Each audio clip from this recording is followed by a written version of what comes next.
I am grateful. Oh, yes? Yeah, sure. Any other interruptions? Okay. Sorry, Alina. I am grateful for the opportunity to present today to Angela and Christian and the rest of the Beacon team. I did not receive a grant from the Beacon Project, nor do I have a research program to summarize for you. But I was a philosophy postdoc here, and I do have a paper about the morally exceptional that I look forward to getting some feedback on. In addition to these thanks, I thought I should start with a short apology, which is connected to the handout that you have, not just that I don't have PowerPoint, apologies for that. But you'll notice at the top that many of the ideas that I'll present today derive from my co-author, Robert C. Roberts. And my apology is, he's not here and you're stuck with me. So I apologize, but such is life. So let's get on with the business of thinking together about pride, humility, and the moral exceptionality of Jesus of Nazareth. It's commonly thought that humility and pride are traits that repel one another. The Oxford English Dictionary suggests that such an intuition is embedded in modern English when in its first definition of humility, it calls that trait the opposite of pride. Congruently, David Hume says, quote, "Pride is a certain satisfaction in ourselves on account of some accomplishment or possession which we enjoy. Humility, on the other hand, is a dissatisfaction with ourselves on account of some defect or infirmity," end quote. It's not a bad guess that such a view of humility is a vestige of Christianity, the history of which is peppered with statements like one from St. Benedict's Rule, where he says that in the sixth step of humility, in every occupation assigned to him, the monk must, quote, "consider himself a bad and worthless workman," and that in the seventh step, that he consider himself lower and of less account than anyone else, and this not only in verbal protestation, but also with the most heartfelt inner conviction, end quote. Humility, then, comes to be thought of as marked by deep shame, social insecurity, timidity, servility, low ambition, and the like, qualities that undoubtedly make odd companions of virtuous pride. But the paradigm individual for Christianity, Jesus of Nazareth, doesn't seem to fit this self-flagellating conception of humility. In a key passage for the concept of humility from Philippians 2, the Apostle Paul commends that virtue to the congregation at Philippi, saying, quote, "Complete my joy by being of one mind, one love, one spirit, one concern, not in rivalry or conceit, but in humility, conceding to others more importance than yourselves, each of you not pursuing your own interest, but also others' interests. Have this mind in you that was also in Christ Jesus, who, being in the form of God, didn't regard equality with God as something to be insisted on, but emptied himself, taking the form of a servant, being born as a human being." We propose an account of humility inspired by this passage that takes as its point of departure, first, the references to rivalry and vain conceit, and second, the not insisting on the kinds of enhancements that rivals and conceited persons insist on, of which being equal to God would surely be the most extreme case. Just as Jesus' humility consists in his being empty in a certain sense, of insistence on the claims and perks of Godhead, Paul commends to the Philippians that they empty themselves of vices like rivalry and conceit. In addition to the anti-humility vices that Paul mentions here, others in the same class that come in for censure in the New Testament are domination, hyperautonomy, arrogance, vanity, and ethnicism. This list is not complete, but will do for our purposes. Admitting that the term humility may sometimes be used for a vice or range of vices, we propose that the virtue of humility consists in the intelligent absence of the various vicious forms of pride just listed. On this account, it turns out that virtuous humility is incompatible with vicious pride, but not with pride full stop. It seems to us that there are virtuous forms of pride that differ markedly from arrogance, conceit, and the rest, which combine easily with genuine humility. Indeed, we contend that Jesus can be taken to be the New Testament's paradigm not only of virtuous humility, but also of virtuous pride. Both virtues are at odds with deep shame and the other kinds of low-mindedness that Hume and others sometimes call humility. To get a clearer view of the virtues of pride and their place in Jesus' psychology, let's begin with a look at the vices of pride. The vices of pride, the absence of which constitutes virtuous humility, encompass three general areas of human selfhood: the self as agent, as having special entitlements, and as a self among other selves. The third area admits division, and so we group the pride vices into 5 species, and I've got them listed for you there on your handout. The prides of disordered agency, the prides of corrupt entitlement or sense of entitlement, the prides of empty self-display, the prides of invidious comparison, and the prides of tribal superiority. The larger genus that encompasses all 5 species is unified by the concern for or interest in what we call self-importance. Self-importance in our usage is a contrived term. As used in ordinary English, the term is perhaps a near synonym for conceit, which is one of the vices of pride. But conceited persons are not typically interested in being conceited. Instead, they are interested in being important in a specific way. The kind of importance that people with the vices of pride desire involves such things as, and here you can go through the list, using one's agency for personal importance independently of the real value of one's actions, taking over others' proper agency, and eschewing others' contributions to one's own agency, having entitlements beyond what's proper to one, getting the positive regard of others in abstraction from what is actually excellent, and being superior to others and having others inferior to oneself, either individually or in tribal terms. Now, agency, entitlements, and relations among persons are generic and unavoidable in the constitution of selfhood. They are fundamental aspects of human life that bear on individuals' importance, not just the false value of self-importance, but the real importance of persons. People can be important for what they do, for what they are entitled to, and in virtue of their relations to others. Also, the dimensions belong intimately together because they all intersect. In contexts of action and co-action, we are on display before others, and comparisons of competency and excellence and tribal identity inevitably arise, since programs of action require them.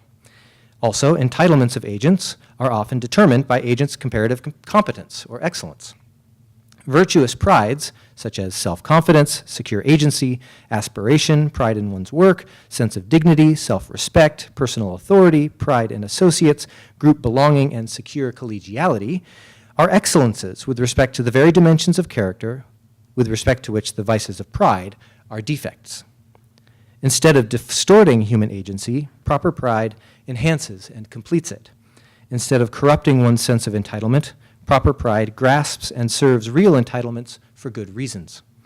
Instead of empty self-display and invidious comparison, proper pride disposes to intelligent, purposeful self-display and makes needed and appropriate comparisons for essential reasons. And instead of tribal contempt for members of outgroups, proper pride includes a sense of belonging both to one's more immediate community and to the human family that encompasses everyone on the face of the globe. The fact that the vices of pride speak to the same psychological needs as the virtues of pride marks a special intimacy between proper pride and virtuous humility. It's true that humility's characteristic lack of vicious pride is often driven by or coordinated with a concern beyond the self that tends to rule out or mitigate the vices of pride. For instance, a person may be so devoted to a political cause or an artistic ideal or to the well-being of others or to justice that self-importance loses its attraction for her. But if virtuous pride is a positive self-construal in terms of one's agency, dignity, and entitlements, it would seem to encourage humility in a special way, namely by being a proper and genuine satisfaction of a basic human need of which the vices of pride are a perverse and false satisfaction. We propose that this point is illustrated in the life of Jesus. As the Philippians passage suggests, the whole gospel is a story of a condescension on the part of the Son of God. A condescension is an act in which a high being voluntarily lowers or humbles himself. It is thus a kind of action in which both pride and humility are discernible. The voluntariness and the presupposition of a high point of commencement make for the potential offensiveness of the action. If someone makes it too obvious that he condescends to us, we may construe his action as conceited, thinking that he is putting us down and enjoying his superiority and our relative inferiority. But a condescension need not be so motivated, and if we humbly acknowledge the difference in elevation between us and the other, we may receive it with gratitude. The post-biblical Christian tradition has stressed the humble side of the condescension of God in Christ, exemplified not only in his incarnation, but also in his service to his disciples and his voluntary submission to the will of the Father. But as we attempt to show in what follows, the New Testament also depicts Jesus as virtuously proud. He acts with confidence, assertively leads and commands his disciples, teaches with authority, debates his critics with independence of mind, serenely both claims and forfeits his entitlements, courageously faces a painful and ignominious death in the interest of the highest conceivable achievement, has a high view of his identity, and makes explicit his compassionate commitment to human beings of every stripe and tribe. Furthermore, we can discern in the teaching of Jesus that he encourages his disciples to imitate him in many of these respects. So the first two sections of your handout are supposed to summarize all that stuff, the conceptual map, how we understand pride and humility. The next section actually, unlike the previous, goes chronologically in the order in which I'll be talking now. So let's think about Jesus and the virtues of pride, starting with his sense of his agency. The virtuous pride of agency is an implicit confidence in one's ability to act and accomplish good things. It is having high aspirations for oneself. Jesus is said to have called disciples to himself at the beginning of his ministry. Quote, "As he walked by the Sea of Galilee, he saw two brothers, Simon, who is called Peter, and Andrew, his brother, casting a net into the sea, for they were fishermen. And he said to them, 'Follow me, and I will make you fishers of men.' Immediately they left their nets and followed him." End quote. Apparently, Jesus has a plan, and he acts decisively and self-confidently. Apparently, also, others picked up on his secure sense of himself and his purpose, which at this point was only dimly known to them. For they are said to have dropped what they were doing and taken up with him. What is it like to be confident of one's agency in this way? If this is a kind or dimension of pride, it isn't a self-congratulatory feeling, but a largely implicit sense of oneself as capable. We say implicit because the focus is not on oneself, but on the action, or on the aim of the action. Yet, in contrast with humility, it is a self-construal and not an absence of self-construal, because there is no confusion about who is acting or who aspires to high things. In desiring to accomplish significant things, the agent wants to be the one who accomplishes them. Proper ambition for oneself is one of the marks of virtuous pride. To take another example, the entire Sermon on the Mount expresses Jesus' authority as a teacher. He persistently challenges the prevailing authorities, criticizes their conduct, and even revises some of the authoritative teachings of Scripture. In arguing that Jesus exemplifies pride in such actions as calling disciples and teaching, it may seem that we've both stated the obvious and failed to support our claim that pride can be virtuous. After all, it takes a lot of chutzpah to walk along the shore of a lake and call out to fishermen to drop what they're doing and make a life commitment to oneself. And for a young Jewish man to sit before a crowd of his disciples, criticizing the older religious teachers of his day and even revising the Scriptures, if it's pride, it might be thought to be the kind called hubris, or perhaps delusionary grandiosity. Stated in this abstract way, that reaction is plausible. But in the larger context of the Gospel's witness to Jesus' character and wisdom, and the intuitive reactions of his most intimate contemporaries, the suggestion that Jesus was vicious or deluded becomes far less plausible.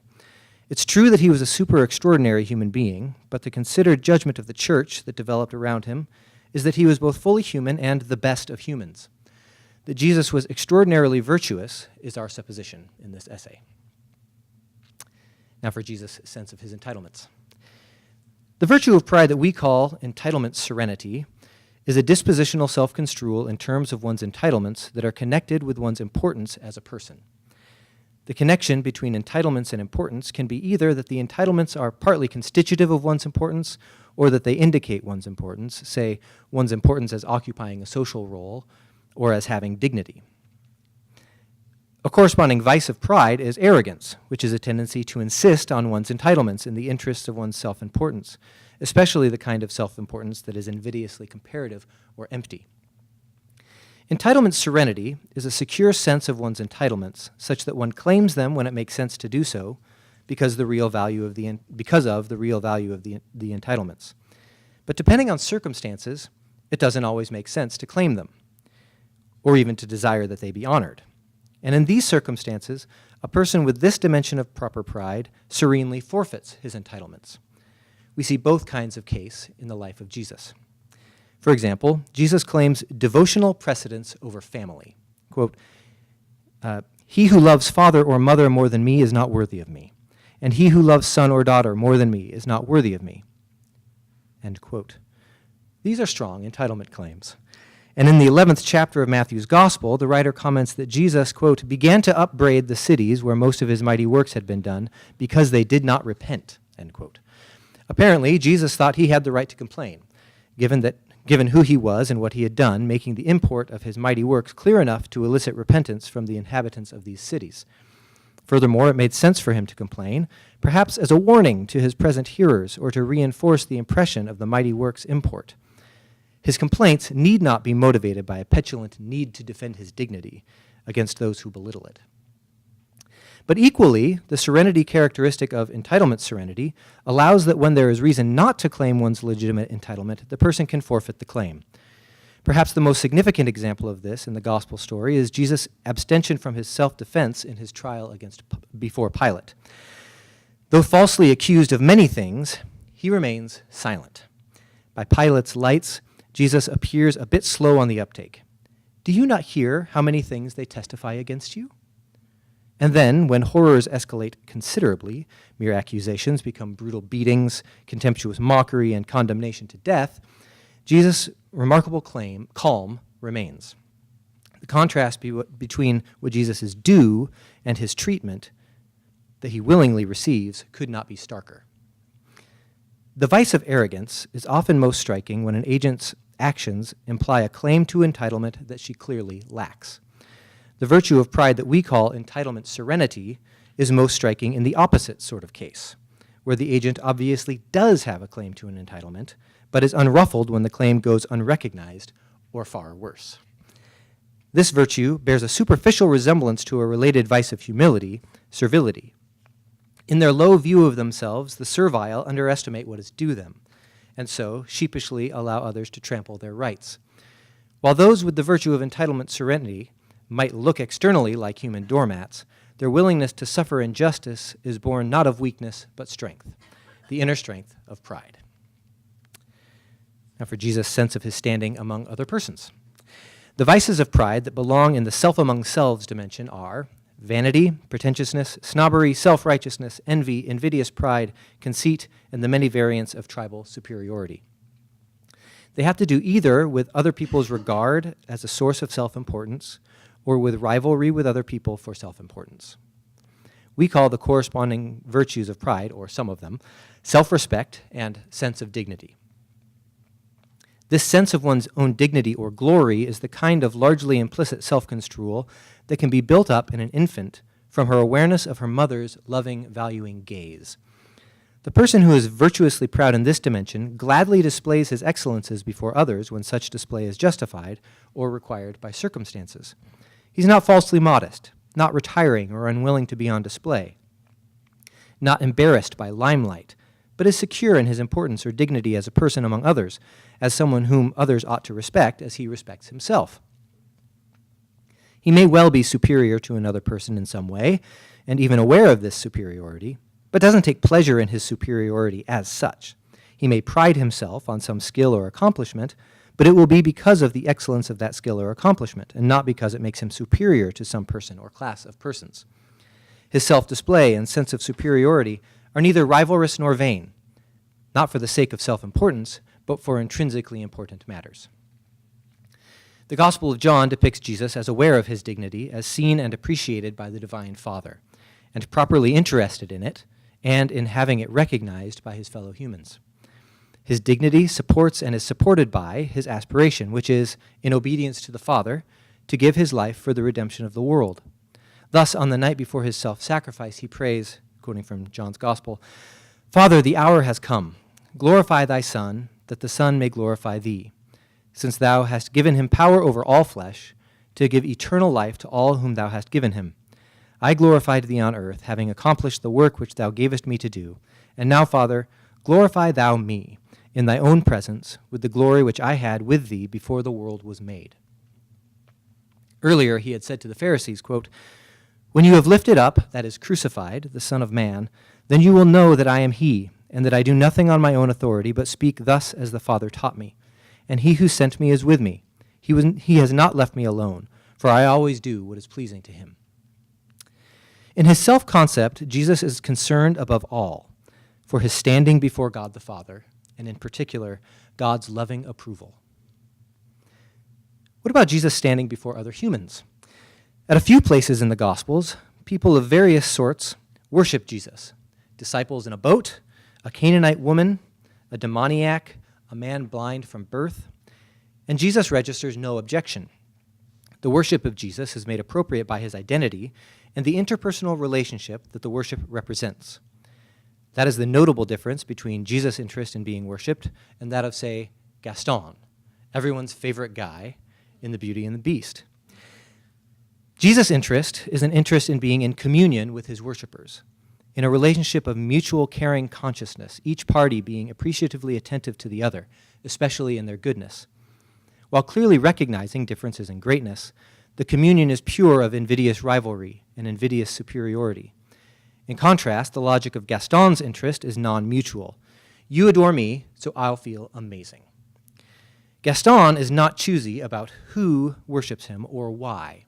For instance, he's lifted out of a temporary depression when the tavern riffraff offer him a hymn of praise, a litany of the ways in which no one does X, Y, or Z as well as Gaston. And you can fill in the X, Y, or Z with any number of empty things that happen to impress the riffraff, my personal favorite being that he's especially good at expectorating. For Gaston, the more the adulators, the merrier. In this, Gaston contrasts with Aristotle's great-souled man, who, quote, will be pleased in a moderate way at great honors conferred by good people, thinking that he is getting what he deserves, or even less than he deserves, because there could be no honor worthy of total virtue. Nevertheless, he will accept such honors on the ground that they have nothing greater to confer on him. But honor conferred by ordinary people or for unimportant reasons he will utterly despise, since it is beneath him, end quote. This way of thinking might be thought to make the great-souled man's pride both more and less virtuous than Gaston's. It's possibly more virtuous if we interpret the great-souled man's discrimination as intending to favor the more accurate assessment of his own worth. Good people are better judges of virtue, so their esteem is more likely to indicate real virtue in him. And the great-souled man, in contrast with Gaston, wants to be honorable and not merely honored. On the other hand, Gaston offers everybody equal opportunity to celebrate him, while the great-souled man's contempt for the praises of ordinary people seems rather ungenerous. Wouldn't it be more virtuous to be compassionately touched by the ordinary people's enthusiasm for himself, even if their opinion has little epistemic value? But it seems pretty clear that Gaston's enthusiasm for the people's enthusiasm has little to do with their actual persons, as Jesus' compassion did, and much to do with Gaston's self-importance. The great-souled man's pride is a healthier form of self-preoccupation than Gaston's, because his notion of greatness of self is truer. Jesus' pride, in contrast with both, is not a form of self-preoccupation at all, but a deep and largely implicit sense of his personal importance and competence, in dependence on the Father. That kind of pride is fully compatible with and tends to support and be supported by humility. Indeed, in his willing communion with the sorts of worshipers the great-souled man would scorn, Jesus exhibits not only virtuous pride, but also three forms of humility: the lack of vanity, the lack of conceit, and the lack of tribal superiority. Virtuous pride of disciples. Jesus' unique status does not render his virtuous pride utterly inimitable. Rather, Jesus calls his followers to a variety of pride suited to their station as followers. Jesus enjoins humility when he teaches his disciples not to parade their good actions before others so as to be seen by them. When the hypocrites fast, they put on gloomy faces to impress people with their piety and thus be admired for their religious zeal. Jesus says they have their reward, assuming, presumably, that their efforts to be admired bear fruit. The humble, by contrast, anoint their heads, wash their faces, and smile cheerfully at passers-by, as though they weren't suffering for God. Or rather, if these morally serious people aren't yet fully humble, by doing these things they may hope to starve their desire to be admired and thus make progress toward humility. Yet Jesus also teaches his disciples, "Let your light so shine before others that they may see your good works and give glory to your Father who is in heaven." Very similar behaviors, it seems, may express either hypocritical pretension or virtuous ambition. The difference lies in the doer's aims. The one aims to be admired, the other to elicit praise for God.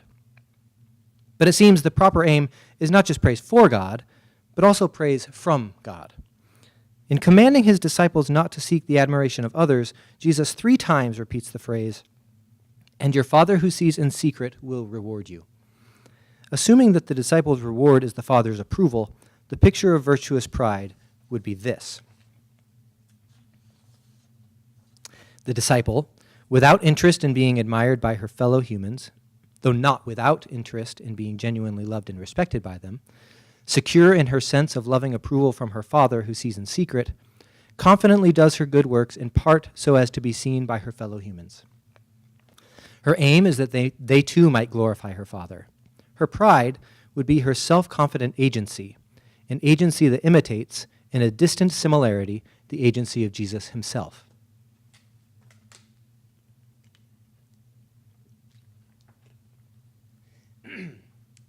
We can see that for the purposes of biblical moral psychology, the notion of approval is morally ambiguous. It may be empty admiration, adulation, and hoopla, or it may be morally qualified respect and love. Love at its finest is mutual, but it is of the nature of love to approve what it loves, at least that aspect of the object that evokes the love. And what is more worthy of approval than love? Mutual, genuine love is thus mutual glorification.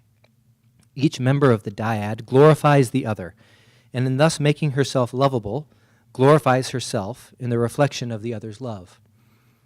Each, feeling herself loved by the other, feels her own glory, thus begetting confidence in her value, a basic security in her agency, and a serenity about her entitlements that gives her flexibility about claiming them. I wish I had time to discuss also the vices of humility, but I'll leave that for the full version of the paper. Instead, for the last minute of my time, let me provide just a high-altitude map of the terrain that we've covered. Virtuous pride is confidence about one's value, confidence about one's agency, and serenity about one's entitlements. Virtuous pride is thus contrary not only to vicious pride, vanity, pretentiousness, arrogance, presumptuousness, envy, invidious pride, snobbery, self-righteousness, conceit, selfish ambition, and the like, but also to vicious humility. The latter finds expression in deep dispositional shame, social insecurity, timidity, glory intolerance, obsequiousness, servility, defeatist lethargy, pusillanimity, and a variety of other falsely low dispositional self-construals. Virtuous humility, by contrast, is not a self-construal at all, but rather an absence of the concern for self-importance, and thus an insensitivity to the various forms of that so-called value. Characteristically, virtuous humility is coordinated with and partially grounded in such virtues as justice, the sense of duty, and compassion, but it's also typically supported by that strong sense of oneself as having value, agency, and entitlements that we've argued is virtuous pride. Thanks.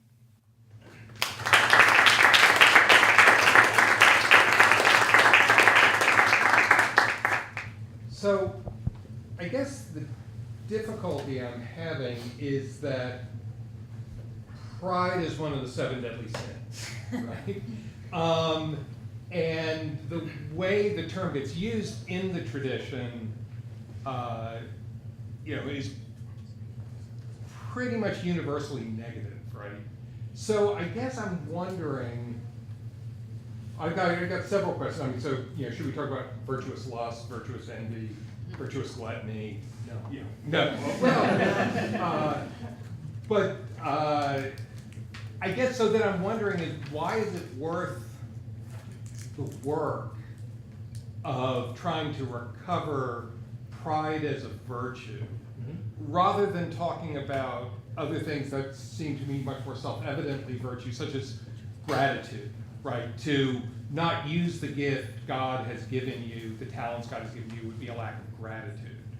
And one that is utterly, and clearly compatible with humility, a very deep humility, right? So that you don't have to swim against the tide,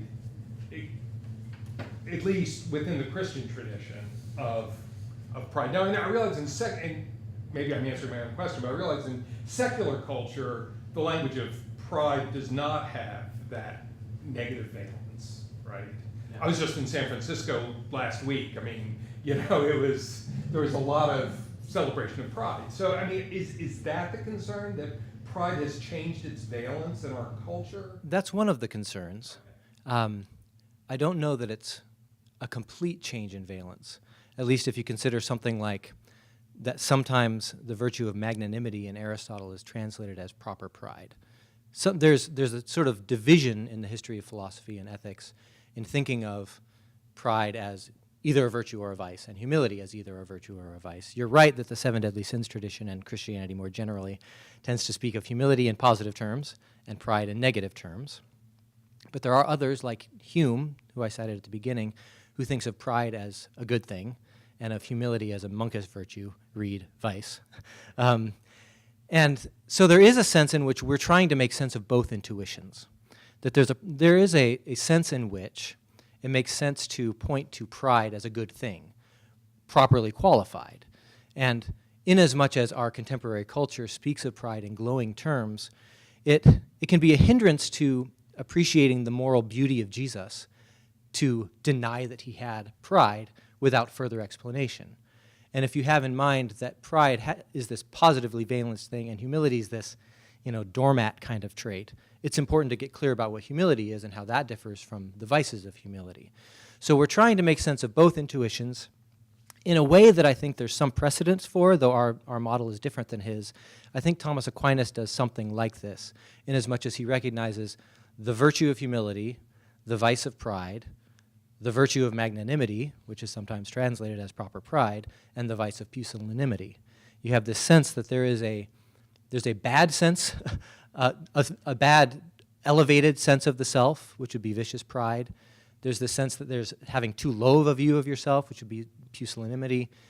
But there's also like a good striving for excellency that magnanimity would capture. And I forget the one that I left out, but you get the impression. And so we're trying to make sense of all of those things in a way that can communicate to a contemporary culture that doesn't speak the language of the seven deadly sins, and to hold forth Jesus as an exemplar, not just for Christians. Thank you. Yeah, this was really interesting and a rich talk. And this question sort of is in a similar spirit of the previous question. It sort of seems to me like instead of talking about virtuous humility and virtuous pride, there's really just a single trait. And on one extreme are the vices of pride, and on the other extreme are the vices of humility. And at the intermediate level is the appropriate sort of concerns with respect to agency, entitlements, and relations to others. And if you think about it like that, you get the way you characterize virtuous humility as the absence of the vices of pride, because that's on the other extreme. But it seems like you can also still get the virtuous pride.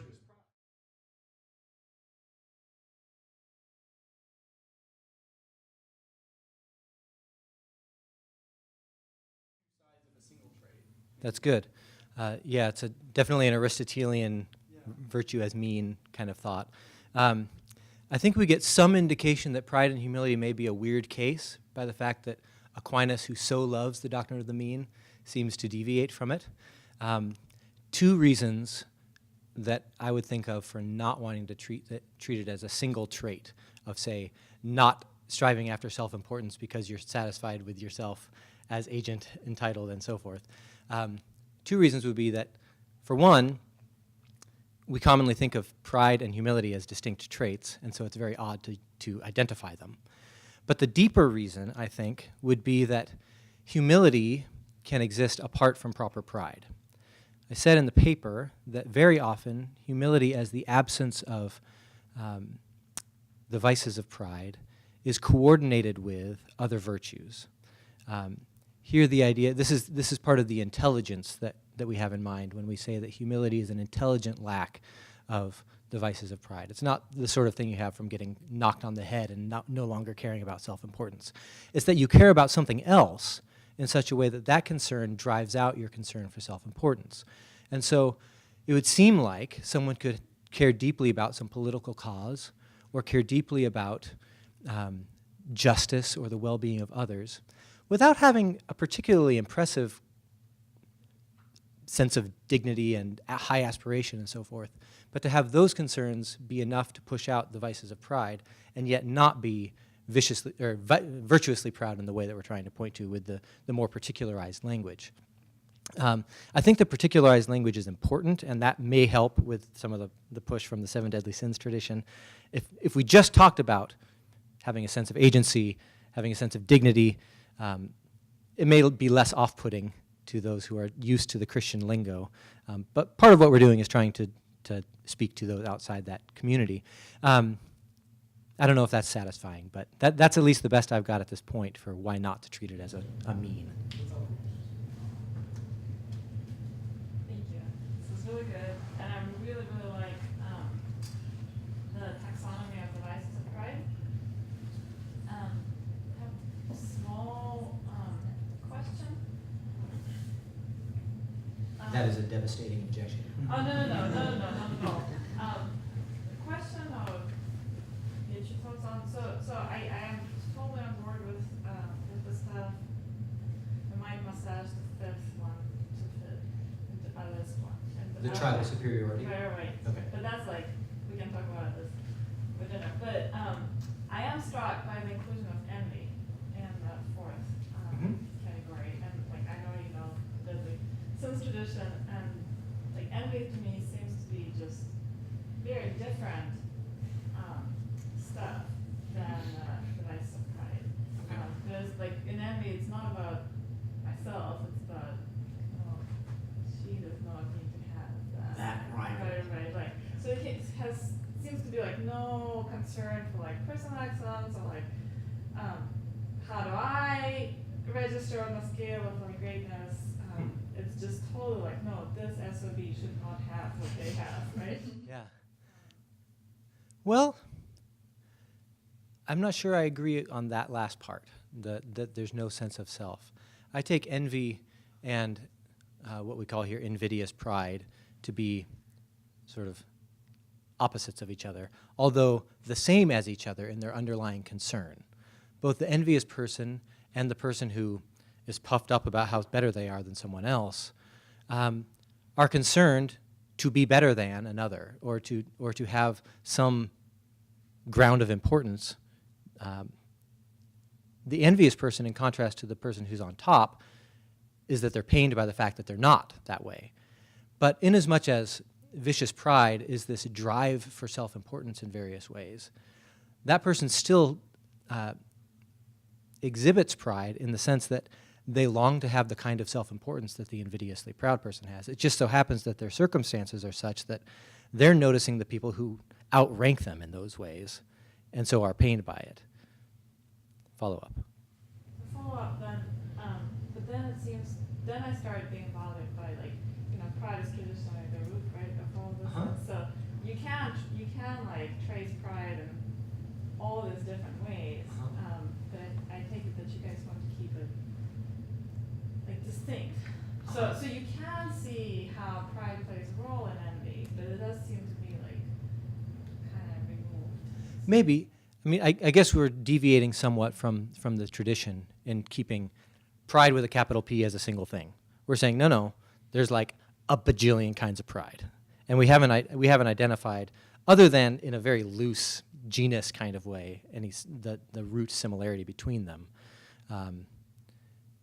So we'd probably pick out something on our list as what the tradition calls pride.